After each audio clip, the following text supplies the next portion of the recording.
Welcome in, everyone, to the first edition of Inside the Paint. He's Collyn Taylor. I'm Mike Yuba, and we have the 2-for-1 special today because tonight, both the men's and women's basketball teams tip off their seasons. Collyn and I will be over at Colonial Life Arena, while Chris Wilbon, who does a tremendous job for us at GC, he'll be covering the women's team tonight as Dawn Staley and USC take on NC State in prime time. Let's start with the men's basketball team first, though, Collyn. Big news yesterday that Frank Martin announced that Keyshawn Bryant will be out the first 5 games due to a violation of the university's athletic rules. What is your initial thoughts on hearing that? Obviously, never great when you have to miss when you miss players early on in the year, but a guy of his caliber, what do you think that can do to this team early on in the season? Yeah, it's not great anytime a guy that you were going to be relying on, whether to be a starter or a swing sixth man guy, can't play, and they were going to rely on Keyshawn to do a lot of different things for him at the wing spot, to space the floor and get to the rim and play well. So it's not great for this team. They needed him on the floor just from a leadership standpoint, from a knowing what's going on standpoint, from a system. But honestly, they have enough veteran guys on this team, older guys that are going to slip right into it and be fine. Keyshawn has missed time before with injury, obviously not suspended, but it's going to hurt. But I think with Eric Stevenson, with James Reese, with the guys they have on this roster, Devin Carter, the same thing. It's not going to be as huge of a deal as it would be as if they were an SEC play or something like that. So the last time South Carolina had a senior have to miss a couple games, it was 2017, and I think we all know what happened there. So hopefully they can gel with Adam and then bring him back and hit the ground running and kind of not miss a beat once he's back. But I expect a lot of Eric Stevenson, expect a lot of James Reese Tuesday, and then for the next 4 games after that. And as of this episode, we are taping this on Monday night, but when this comes out, we still don't know exactly what is keeping Keyshawn out. All Frank Martin said that he respects him too much to share anything more than that. So for anyone just wondering, was that put out there? No, it was not. He mentioned some of these new faces, and we had the opportunity at Kerry Rich's phenomenal pro-am to be able to see some of these guys up close, and eight newcomers in terms of scholarships, if I believe that is correct, Collyn. There's a lot, like you mentioned, there's some good veteran presence and guys that have experience playing under Frank coming back, but at the same time, too, a lot of new faces, a lot of excitement for Gamecock fans as they head into this season. Yeah, bring your programs. You're going to need them. With, I think it's 8 scholarship newcomers, and then you add in a Brandon Martin who's a walk-on. There's a lot of new faces, a lot of new different energy in the program. So it's good energy from everything, all the feedback we've gotten, everything Frank said publicly. So very interested to see what it looks like. Eric Stevenson and James Reese are 2 guys that are going to be starters, going to be key cornerstones to what Frank Martin and the staff wants to do. Josh Gray, another big man who's going to play a lot. Chico Carter is going to run some point for him, another transfer, and Jacoby Wright and Devin Carter are 2 freshmen that are going to get a lot of minutes this year and a necessity. So they addressed a lot of issues that they had from the 2020-2021 season in terms of shooting, in terms of physicality, size, length. Now it's a matter of how those pieces fit together and if they can play the way you expect them to play and why you brought them here. So it's going to be interesting. And like I said, bring a program and put a face with a name. Yeah, welcome home, Chico Carter, the all-time leading scorer in Cardinal Newman history when it comes to basketball. Played for Philip Dieter over there, who does a tremendous job for the Cards. You mentioned some of those players. Is there anyone in particular? I mean, we mentioned it, being able to see some of these guys at the Pro-Am this summer, but is there any guy in particular that really just gets you excited and you just can't wait to see it on the court tonight? James Reese and Eric Stevenson obviously have been the talk of the preseason practice, all the stuff behind the scenes. I mean, all of it. I'm really excited to see how they play in a non-exhibition setting and if they can take what they did in the exhibition against Benedict and move forward. But I'm very excited for them. I think that if South Carolina has success this year, it's going to be in large part because of those 2 guys and the leadership they have. So very, very excited about those two. And then probably Josh Gray Yeah. from a transfer spot. And then if you're talking freshmen, the guys I mentioned, Jacoby Wright, I think has a chance to be a really good point guard at South Carolina, and Devin Carter as well, who I think has a chance to be an absolute star in the SEC. So those are the guys that I'm going to kind of be keeping an eye. I know I listed like 5 of them, but there's so many that there's a lot to look forward to with this transfer class and what they could potentially do this year. Yeah, you mentioned Josh Gray having an opportunity to be able to speak to the voice of the Gamecocks, Derek Scott, on Monday. He was very, very impressed with what he saw from Gray. You know, obviously when you're 7 feet tall, the first question you have is, can the guy move? Can the guy move around? How's his feet? And to be able to put up a double-double in his first exhibition as a Gamecock. And in addition to that, being able to have an impact defensively with a couple blocks, having some steals, that is obviously something that when you look back to the years when South Carolina has had some type of success. You know, sometimes it's not been over the whole course of the season, but in spurts, you usually have that big man down there, whether it be Chris Silva. We've seen it with Mike Coatsart and his growth when he was a senior. So it's going to be interesting to see what Gray can do once the lights turn on in terms of it being actually games that count. And speaking about Frank Martin, saying that he feels like himself. We heard that earlier this week. We put it out last week on Gamecock Central for our subscribers. That is good. That is good. No question about it.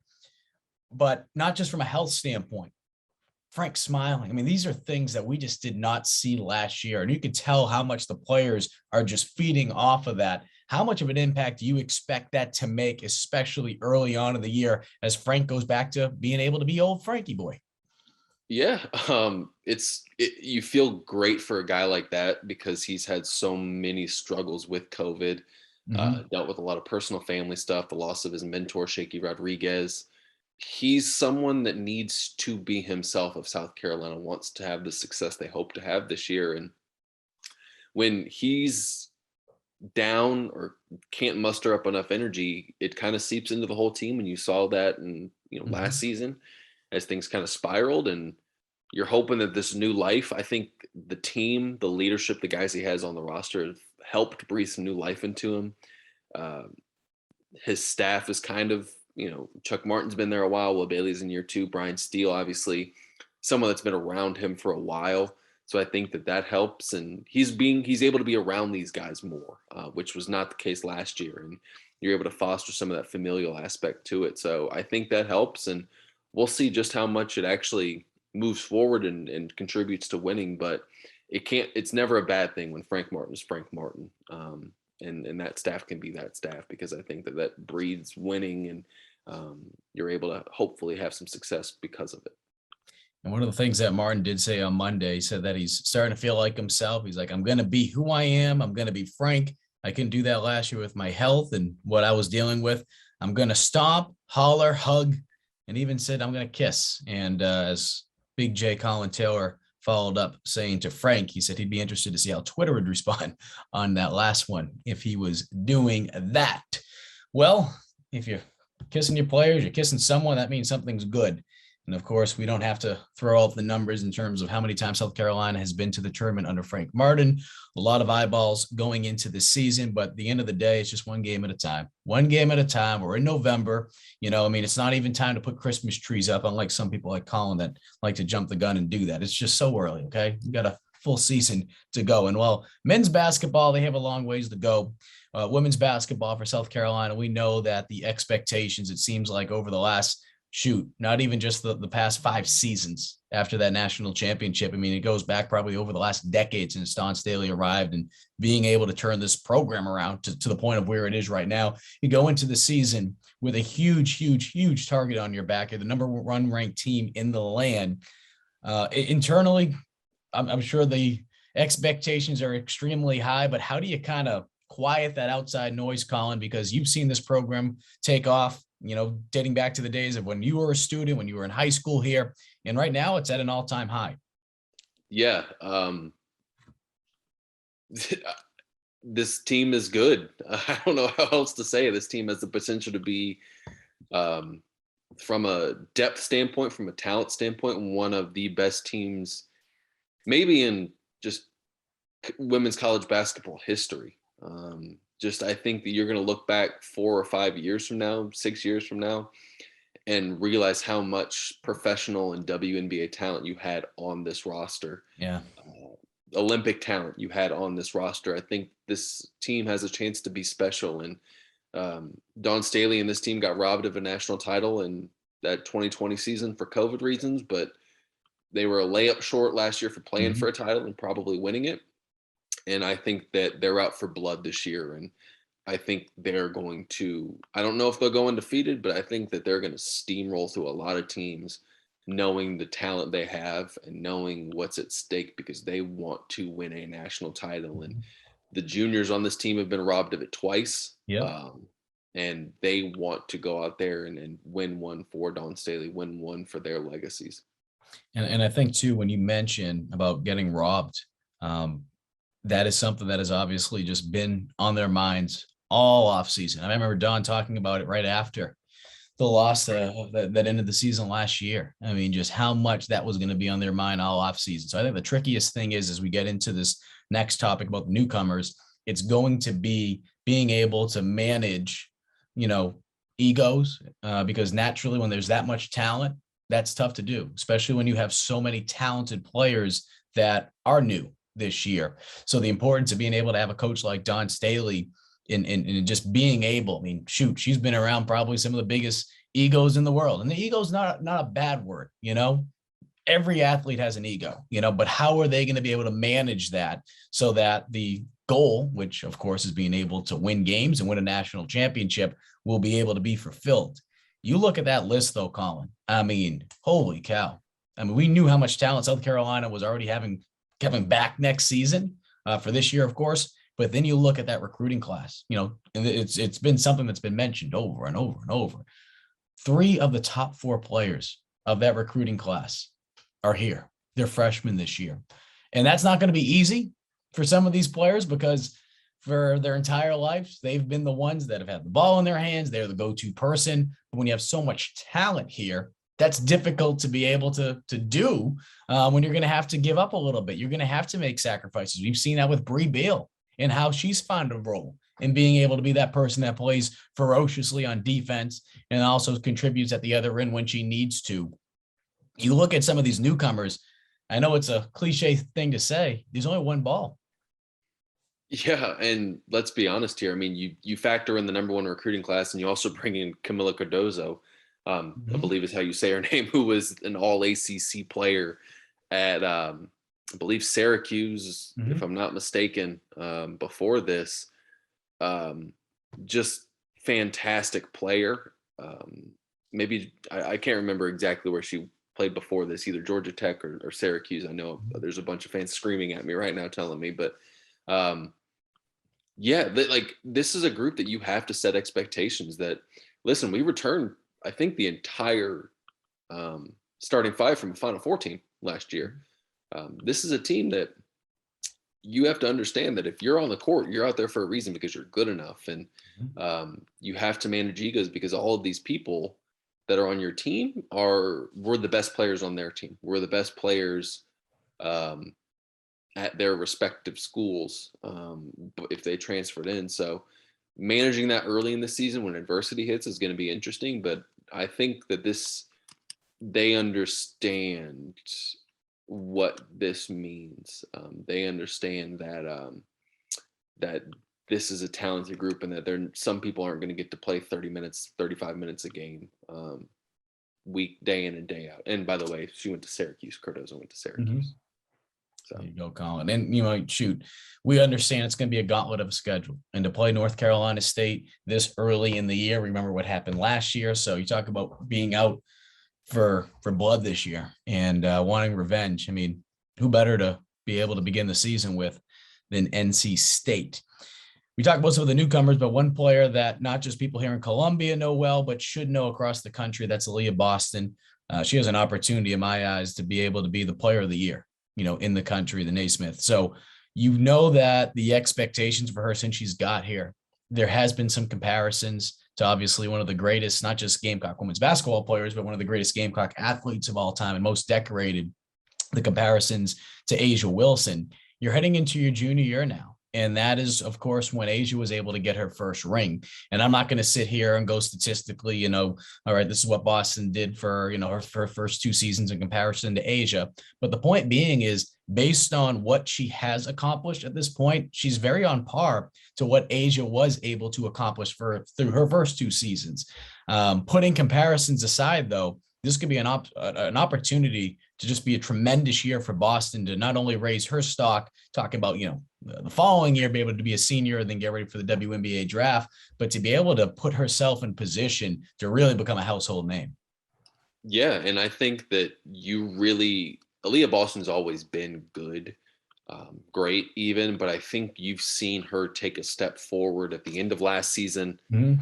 Then she had a great offseason in terms of getting her body where it needs to be. So I think she has a chance to dominate this year. I think she has a chance to be the best player in the country. We're talking about a piece that you can build a national championship contender around, and they have, obviously, with the pieces they have around her, the talent they have around her. But I think she has a chance to have a really special year and go down as one of the best individual seasons all time in that program. And when all's said and done, if she lives up to the potential that they're talking about with her, has a chance to be a player of the year, be someone that in the tournament earns some pretty lofty recognition of South Carolina, has the success they're expected to have. You mentioned just how she was able to really turn it all come tournament time. And unfortunately, that missed shot towards the end, that ultimately ended the season, is something that's on the mind of a lot of people. But that should not be the last thing that you remember from Boston. If anything, you should remember how she was able just to turn into an absolute stone cold killer come postseason time. And talk about comparisons to Asia Wilson. I mean, they're two people that off the court, they're all smiles, they're goofy, they like having fun.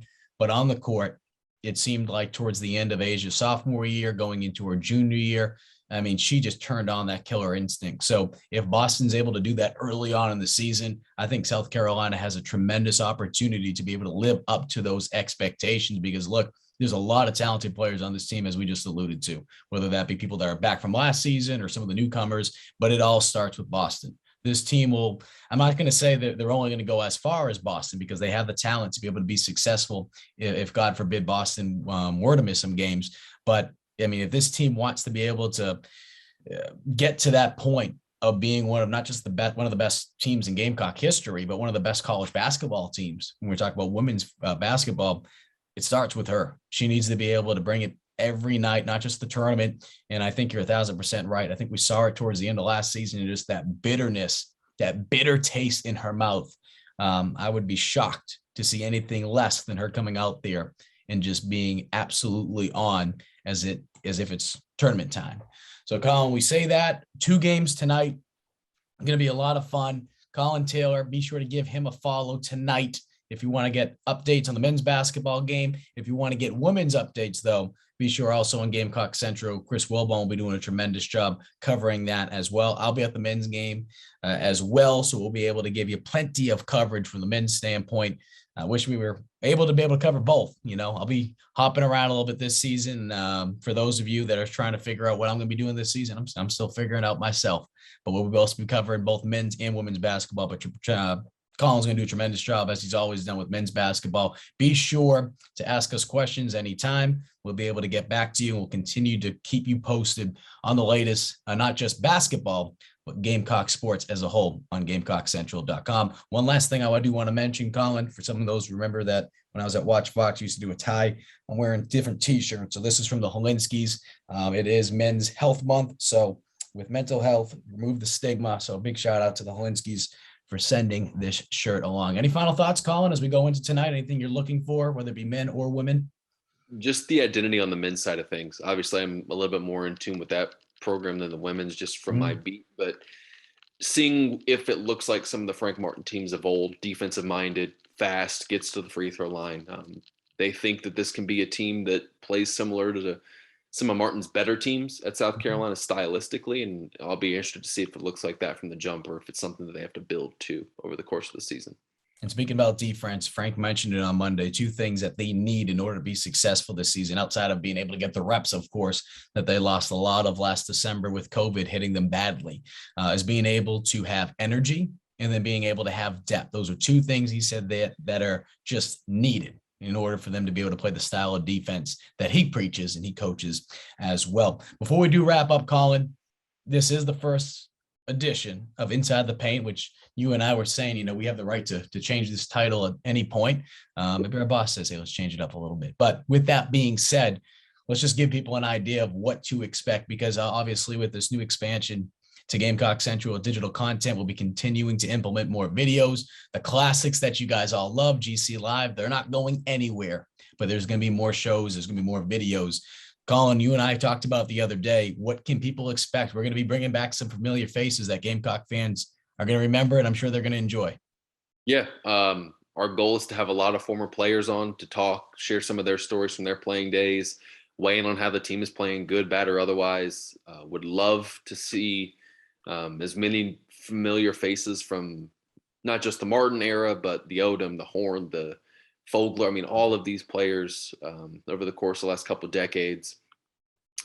And part of it is we want to make you guys a better basketball mind. We want you to understand how the game works, what's working, why it's working, what's not working, why it's not working, and allow you to talk about this sport in a smart way, in a way that helps you understand what's going on. And if we can build a smarter fan, tell some stories along the way, give some great insight, I think we've done our job here. And for people that maybe just follow the men's program, or maybe they just follow the women's program, they just, they're busy, it's around the holidays. Some people, like we said, like Collyn Taylor, putting up their trees for Christmas in November, which I've been busting his chops about. What we're hoping to do is being able to see how things go, and be able to have a show that's dedicated for men's basketball and one for women. And we'll be able to try to get as much content out there as possible. For those of you who aren't subscribers, since a lot of these videos will be free, we hope we give you that free sample that will make you want to come back and pay for the stuff that is behind, paywalls. I can tell you right now, someone that just joined Gamecock Central, when I followed them from afar, they did a tremendous job. And to be actually on the other side of it now, it is tremendous. And, now we have even more bodies. There's going to be even more content. So if you are a subscriber, holidays around the corner, could be a great gift for the loved one in your life if they are a Gamecock fan. Perhaps you just want to get one for yourself. But once again, he's Collyn Taylor. I'm Mike Yuva. You guys have been listening to Inside the Paint on GamecockCentral.com.